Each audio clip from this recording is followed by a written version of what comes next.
Hey guys, welcome back to my channel. If you're new around here, my name is Alisha and today I'm going to show you how to make some delicious, fluffy and crispy Yorkshire puddings. You only need 3 ingredients and they are plain flour, eggs and milk. Pour all of your flour into a bowl, both of your eggs. Of course I got eggshell in it because I'm filming, but a little top tip, you can get it out really easily using the rest of the eggshell.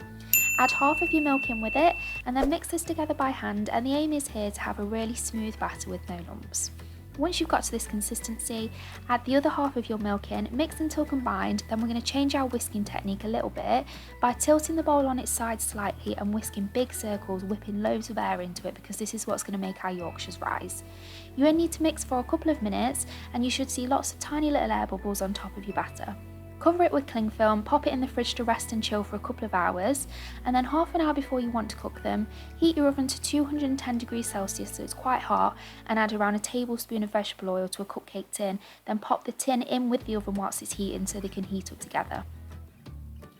When your oven is heated up, get your batter out of the fridge, give it one last whisk, then quickly but very carefully, because it's very hot, put your batter into your tin and bake for 30 minutes. And I've added a little time lapse in so you can see how they rise.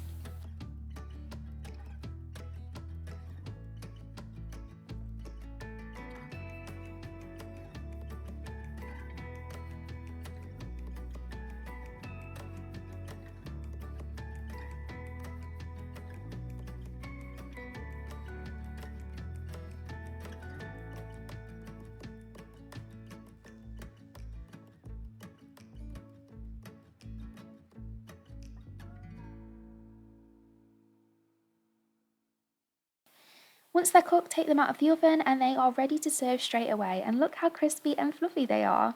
I hope you've enjoyed this video. Please don't forget to like and subscribe, and I'll see you on Saturday for another video. Thanks for watching. Bye!